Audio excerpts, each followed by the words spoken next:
की है, जब परमेश्वर ने दुनिया को जब सृष्टि किया, उसके बाद हम सभी जानते हैं कि आदम और हवा को सृष्टि किया। आदम और हवा जब परमेश्वर की आज्ञाकारी नहीं हो पाए, उस समय उन लोगों को एदेन की बटिका से निकाल दिया जाता है।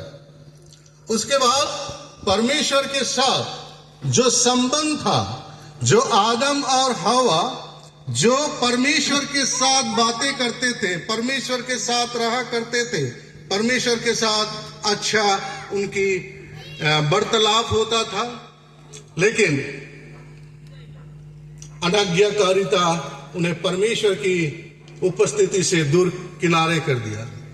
और वो किनारा इसलिए हुए क्योंकि उसने परमेश्वर की उस सामर्थ और सृष्टि को नहीं जान पाने के कारण। उसके बाद हम सभी जानते हैं, जितने विश्वासी लोग हैं, हम लोग जानते हैं कि उस समय के दौरान आदम और हवा जब एदेन की बटिका से बाहर आ जाते हैं, उसके बाद उन लोग फैलने फूलने लगते हैं, लेकिन परमेश्वर ने उन्हें नहीं छोड़ा, उन्हें और अपने पास बुलाने के लिए कोशिश किया।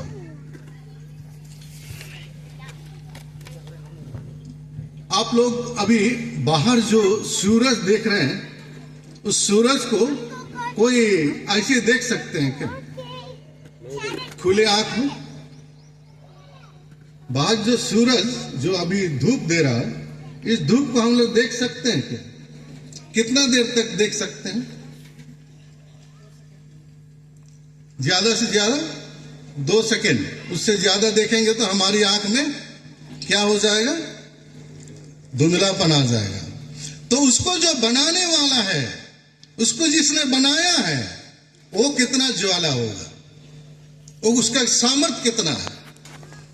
तो जब परमेश्वर मनुष्यों को बनाने के बाद भी, जब आदम और हवा अपने जीवन में परमेश्वर की अनाज्ञाकारिता हुए, उसके बाद उन लोग को उस जगह से निकाल दिया जाता है जहां पर परमेश्वर के साथ वे बातें करते थे।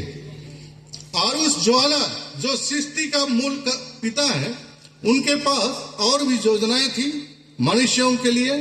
हम जानते हैं, जितने ही विश्वासी लोग हैं वो लोगों को जानते हैं कि जब मूसा हेरेब पर्वत, सिनाई पर्वत पर गया था, उस समय मूसा को परमेश्वर ने चुना था कि अपने विश्वासियों को निकाल कर बेबीलोन से निकाल कर लाए, लेकिन मूसा ने परमेश्वर को देखने की हिम्मत नहीं किया।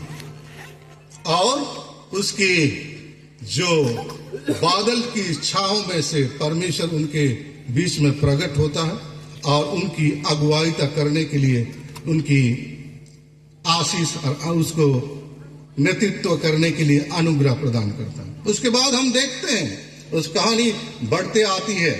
लोग परमेश्वर की आज्ञाकारिता नहीं हो, आमाला एटी लोरा जन्मिल, आमाक एटी पुत्र दान करा होल, और तेवर कांधत हाखन भार अर्पित होबो, और तेव आश्चर्य मंत्री पराक्रम ईश्वर अनंतकाल स्थायी पितृ और हांतिराज नामेरे प्रख्यात होबो।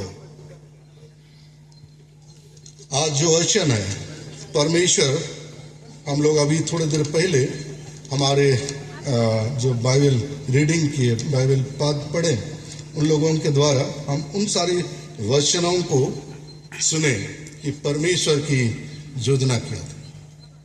मैं और एक छोटी सी कहानी बताता हूँ और उसके बाद वचन को मैं आप लोगों के सम्मुख रखने का प्रयास करूंगा। एक राजा था और उसका बेटा राजकुमार था। जब वो अपने देश में घूमने गया तो वहां जाकर के एक स्त्री, लड़की उसको पसंद आ जाता है ना।